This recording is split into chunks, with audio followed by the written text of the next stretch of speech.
राधे राधे दोस्तों, मैं सीमा यादव स्वागत करती हूँ आपका अपने चैनल संस्कृति की पहचान में। तो आज की कहानी शुरू करते हैं। पुराने ज़माने में किसी गांव में एक बूढ़ा आदमी रहता था। उसकी शादी को 20 साल हो गए थे, पर उसको औलाद की दौलत नहीं मिली थी।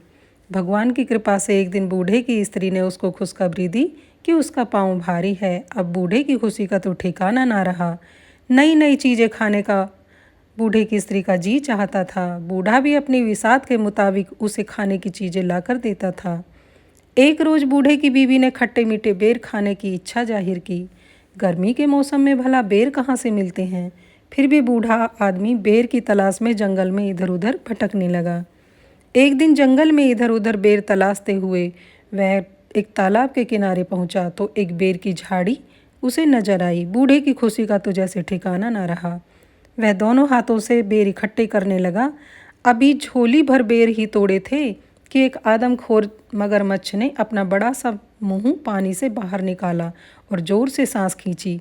उसकी सांस लेने से एक जोरदार आंधी सी चली और बूढ़ा आदमी कमजोरी की वजह से अपने आप को ना संभाल पाया और तालाब में आ गिरा। बूढ़ा अपने आप को संभालते हुए किनारे तक पहुंचना ही चाहता था, मगर मगरमच्छ ने उसके पाँव को पकड़ लिया। बूढ़ा आदमी उससे कहने लगा, भाई, खट्टे मीठे बेर की तलाश में मेरे पाँव घिस गए हैं और अब जब बेर मिले हैं तो तू मेरे रास्ते में रोड़ा बन गया है। तेरी यह मकरी मुझ पर नहीं चलेगी, मगरमच्छ ने कहा। बहुत दिनों से इंसान का गोश्त खाने को नहीं मिला है और तेरी करारी हड्डियों को चबाने में मुझे बहुत मज़ा आएगा। आज तो मैं तुझे खाऊंगा, मगरमच्छ ने लाल टपकाते हुए कहा। क्यों? मुझे तू क्यों खाएगा? इसलिए क्योंकि तूने मुझसे बगैर बूझे मेरे बेर लिए। तब बुढ़ा बोला, मगरमच्छ, यह मेरी मजबूरी है। मेरी बीवी का पाँव भारी है। 20 साल बाद मुझे औलाद का सुख मिलने वाला है। मैं क्या करूं? तो मगरमच्छ ने कहा, ओहो, यह बात है तो मैं तुझे नहीं खाऊंगा। तू अपने रास्ते जा, पर मेरी एक शर्त है। बूढ़े ने कहा, क्या शर्त है? अगर लड़का हुआ तो तेरा, लड़की हुई तो मेरी। लड़की पैदा होते ही तू उसको मुझे दे देगा। बूढ़े ने कहा, मंजूर है। झोली संभालते हुए बूढ़ा चलने लगा। उसने सोचा, मगरमच्छ अब उसे कहाँ मिलेगा, और अगर लड़का पैदा हुआ तो परेशानी वाली कोई बात ही नहीं है। वह अपने घर पहुंच गया गिरते पड़ते। बूढ़ा अपनी बीवी की आओ भगत में कोई कमी न करता। दिन पर लगाकर उड़ने लगे। एक दिन बूढ़े के घर बहुत ही खूबसूरत, बहुत ही तंदुरुस्त लड़की पैदा हुई। बच्ची को देखकर उसे मगरमच्छ की याद आ गई तो वह कांप उठा। लड़की का रंग गुलाब के फूलों की तरह एकदम गुलाबी था। उसकी आंखें हीरे की तरह चमकदार थी।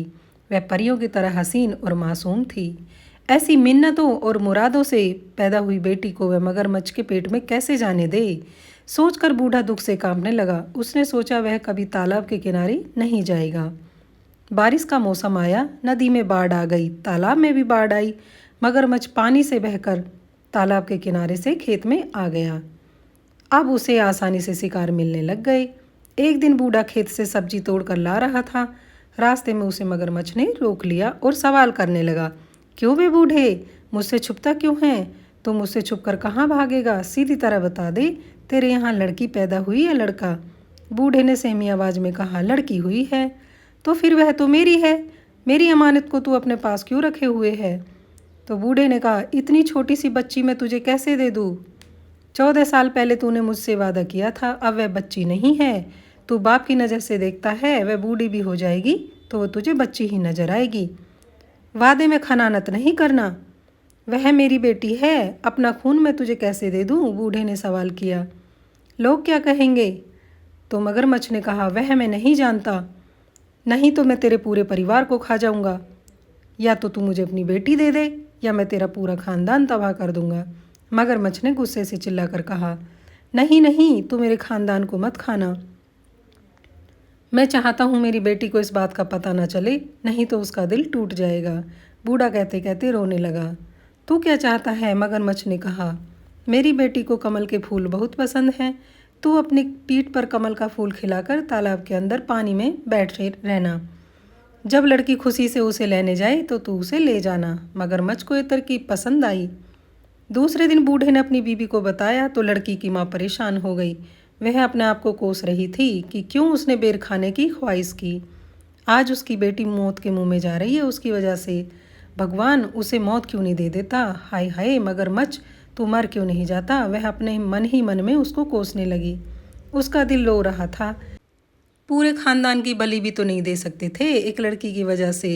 सो माँ ने अपनी बेटी से कहा, बेटी कितने दिन हुए तू नानी के घर नहीं गई, वह तुझे याद कर रही है। तू अपने पापा के साथ नानी के घर जाएगी, 2 दिन रहकर वापस आ जाना। ननिहाल जाने की बात सुनकर बेटी को तो जैसे मुंह मांगी मुराद मिल गई। उसे मामू का घर जन्नत से कुछ कम नहीं लगता था। वहाँ की हर चीज़ उसे पसंद थी। वहाँ का सूरज, वहाँ के फूल, वहाँ के रसीले फल। नानी के घर की खबर सुनकर बेटी को नए कपड़े पहनकर तैयार हो गई। बूढ़ा उसे लेकर जंगल और नाले पार करता हुआ उस तालाब के किनारे पहुंचा और बेटी को तालाब के किनारे बिठाकर बोला, बेटी यहीं बैठी रहना, मैं अभी आया। बूढ़ा चला गया लेकिन वापस नहीं आया। उधर बेटी को एक बेहद ही खूबसूरत कमल का फूल नजर आया। वह सोचने लगी कि इतना खूबसूरत कमल तालाब के बिल्कुल किनारे खिला है और अभी तक किसी ने इसको हाथ नहीं लगाया। हो सकता है किसी की नज़र उस पर ना पड़ी हो। बूढ़े की बेटी धीरे से पानी के अंदर गई। कमल के फूल की तरफ हाथ बटाते ही कमल थोड़ा सा आगे खिसक गया। बेटी डर के मारे बाप को पुकारने लगी, घुटने पानी हुआ है बाबा, कमल खिसकता जाए। वह फिर आगे बढ़ने लगी। फिर कमल से खिसक गया, कमल हाथ से फिसल गया। लड़की चीख कर अपने बाप को पुकारने लगी, छाती पानी हुआ है बाबा, कमल खिसकता जाए। बाप वहाँ होता तो जवाब देता ना। उसे डर लगने लगा। वह सोच ही रही थी कि वापस चले। तभी बड़ी बड़ी लाल लाल आंखों वाले मगरमच्छ ने अपना मुंह पानी से बाहर निकाला। बूढ़े की बेटी मगरमच्छ को सामने देखकर घबरा गई और चीखने लगी, लेकिन उसकी चीख जंगल में गूंज कर रह गई। उसका बाप वापस नहीं आया। मगरमच्छ उसको बड़े बड़े पंजों में पकड़कर तालाब के किनारे एक गुफा के अंदर ले गया। वहाँ लड़की को छोड़कर वह वापस आ गया। लड़की की मासूमियत और खूबसूरती को देखकर उसने उस वक्त उसको खाने का इरादा छोड़ दिया।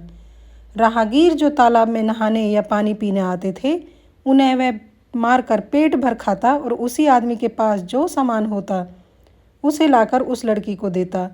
लड़की गुफा में पड़ी रहती और मगरमच्छ के डर के मारे कुछ न बोल पाती। इस तरह दिन गुजरते गए। चारों तरफ इस तालाब के मगरमच्छ का भय होने लगा। मगरमच्छ की दहशत फैलने लगी। अब डर के मारे कोई राहगीर भी तालाब की तरफ नहीं आता था। मगरमच्छ भूख से बेहाल होने लगा। उसने तालाब की बड़ी बड़ी मछलियों को खाकर पहले ही ख़त्म कर दिया था। जंगल की गाय, भेड़, बकरी को भी वो खा गया। अब उसके डर के मारे कोई जानवर भी पानी पीने के लिए उस तालाब पर नहीं आता था। जब उसे जोर की भूख सताने लगी तो वह बूढ़े की बेटी के करीब आकर उसे अपनी लाल लाल और ललचाई आंखों से घूरने लगा। लड़की समझ गई कि अब उसकी बारी है, लेकिन मगरमच्छ ने उसको उस दिन नहीं खाया। उसने सोचा उसके दांतों में अब धार नहीं है, पहले लुहार के पास जाकर दांतों में धार लगवाएगा, फिर उस लड़की को खाएगा। यह सोचकर वह लुहार के पास चला गया। इधर बूढ़े की बेटी ने अपनी जान बचाने की तरकीब सोची। गुफा में जितने भी सोना चांदी के जेवरात मगरमच्छ ने लाकर रखे थे, उसने सबको इकट्ठा किया और टोकरी में रखकर सूखे पत्ते और छोटी लकड़ियों से उसको ढक लिया और अपने जिस्म पर कीचड़ लपेटकर अपनी सूरत एक बुढ़िया जैसी बना ली। टोकरी कमर पर लाद कर लाठी टेकते टेकते जाने लगी। जैसे ही गुफा के बाहर निकली, इतने में ही मगरमच्छ आ गया और दहाड़ कर पूछने लगा, तू कौन है? लड़की डर के मारे थर थर कांपने लगी, लेकिन उसने खुद को संभाला और संभालते हुए कहने लगी, मैं अंधी बुढ़ी हूँ, हड्डियों की लड़ी हूँ। मेरे बदन में क्या है जो तू खाएगा? तू अपनी गुफा में जा, वहाँ तेरे लिए तंदुरुस्त लड़की मौजूद है, उसकी हड्डियाँ चबाने में तुझे बहुत मजा आएगा। मगरमच्छ उसे पहचान न सका और उसके मुंह में तो इंसानी गोश्त को सोचकर मुंह में पानी आ रहा था। वह तेजी से गुफा के अंदर गया लड़की को खाने की चाहत में, और बूढ़े की लड़की ने उससे छुटकारा मिलते ही घबराकर दौड़ लगानी शुरू कर दी और घने जंगल में गुम हो गई। वह सोच रही थी, जिस माँ बाप ने उसे धोखा देकर मगरमच्छ के हवाले कर दिया, वह उनके पास नहीं जाएगी। यही सोचते हुए लड़की जंगल की तरफ बढ़ी जा रही थी। इतने में ही उसे शेर की गर्जन सुनाई दी। शेर की गर्जना से उसका दिल जोर जोर से धड़कने लगा। वह खौफ के मारे इधर उधर छुपने की जगह ढूंढने लगी। इतने में ही बहुत बड़ा सा हाथ में एक शेर उसके सामने खड़ा हो गया। शेर के डर के मारे वह एक बड़े से बरगद के दरख्त से चिपट गई और रो रो कर मजबूरन दरख्त से दरख्वास्त करने लगी, हे दरख्त, तू फट जा, मैं तुझ में समा जाऊं और तू बंद हो जा। यह सुनते ही दरख्त सचमुच में फट गया और वह उसके अंदर चली गई। दरख्त बंद हो गया। थोड़ी देर बाद जब लड़की की आंख खुली तो उसने देखा कि वह एक बहुत ही सुंदर उपवन में एक बिस्तर पर सोई हुई है। वह उठी, घबरा कर उसने पूछा, कौन है जो मुझे यहाँ लाया है और मैं कहाँ हूँ? इतने में ही एक बहुत ही सुंदर, बहुत ही हष्ट पुष्ट राजकुमार जैसा दिखने वाला नौजवान उसके सामने आ गया। उस नौजवान ने कहा, डरो मत, अब तुम सुरक्षित हो। लड़की ने पूछा, तुम कौन हो? तो उस नौजवान ने कहा, मैं वही दरख्त हूँ जिसमें तुम समाई थी। लड़की ने कहा, तुम तो नौजवान हो, दरख्त कैसे हो सकते हो? तब उस नौजवान ने अपनी कहानी बताई। राजकुमार ने कहा, सुनो, जब मैं बाल अवस्था में था तो बहुत ही शैतान था और एक राजकुमार था, तो इसका मुझे घमंड था बहुत ज़्यादा। तो मेरे पिताजी से मिलने के लिए आश्रम से ऋषि मुनि आते थे। मैं उन ऋषियों को बहुत परेशान करता था। कभी उन पर कीचड़ उछाल देता, कभी उन पर पानी डाल देता था। एक दिन मैंने उनको बहुत ज़्यादा परेशान किया तो ऋषि ने मुझको श्राप दिया कि तुम शांति से नहीं रहते हो ना, एक जगह बैठकर नहीं रहते हो, तो जाओ तुम दरख्त बन जाओ और एक जगह पूरी अपनी ज़िंदगी काटो। एक जगह खड़े होकर तुम्हें अपनी ज़िंदगी काटनी पड़ेगी, तब तुम्हें पता चलेगा। उनकी बात सुनकर मेरे पिताजी उनके पैरों में गिर गए और मेरी तरफ से क्षमा मांगने लगे। मैंने भी उनसे क्षमा मांगी तो ऋषियों को मुझ पर दया आ गई। उन्होंने कहा कि मेरा श्राप झूठा तो नहीं हो सकता, पर इसका असर कम जरूर हो जाएगा। उन्होंने कहा, जब कोई साफ दिल की लड़की जिसके बाएं पैर पे तिल होगा वो तुम्हें छुएगी तो तुम असली रूप में आ जाओगे।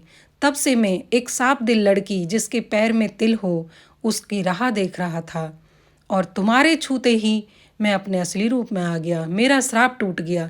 तुम ही वो लड़की हो जिसने मुझे नया जीवन दान दिया है। यह सब सुनकर लड़की को सच्चाई का पता चला और उसको आश्चर्य भी हुआ। कुछ देर चुप रहने के बाद वह अपने बारे में सोचकर फिर से रोने लग गई। राजकुमार ने बोला, अब क्यों रो रही हो? तो लड़की ने कहा, मेरे माँ बाप ने तो मुझे मरने के लिए छोड़ दिया, अब मैं कहाँ जाऊँगी? तो राजकुमार ने कहा कि तुम बहुत खूबसूरत हो और बहुत साफ दिल हो और तुम्हारी वजह से मुझे नया जीवन दान मिला है और पहली नज़र में ही मुझे तुम्हें देखकर तुमसे प्रेम हो गया है और मैं तुमसे विवाह करना चाहता हूँ। तुम्हारी क्या मर्जी है? लड़की को तो मानो पंख मिल गए हों। जहाँ वो अपने भाग्य को कोस रही थी, अभी उसे अपने भाग्य पर विश्वास भी नहीं हुआ कि वो एक राजमहल की रानी बनेगी। उसने झट से हाँ कहा। इसी बीच राजकुमार ने अपने महल में खबर भिजवा दी थी कि मेरा श्राप टूट गया है। अपने पुत्र के असली रूप में आने की खबर सुनकर राजा रानी के तो मानो मुंह मांगी मुराद मिल गई हो। उनके हर्ष का ठिकाना ना रहा। गाजे नगाड़े घोड़े हाथी के साथ अपने पुत्र को लेने आ गए। अपने पुत्र को देखकर वो खुशी से फूले नहीं समा रहे थे। राजकुमार ने उस लड़की के बारे में उनको सब कुछ बताया। वो उस लड़की के सामने भी नतमस्तक हुए जिसकी वजह से उनके पुत्र का श्राप टूटा था। हंसी खुशी दोनों को महल के अंदर ले जाया गया और कुछ समय बाद दोनों की शादी करवा दी गई और दोनों बहुत हंसी खुशी अपने राजमहल में रहने लगे।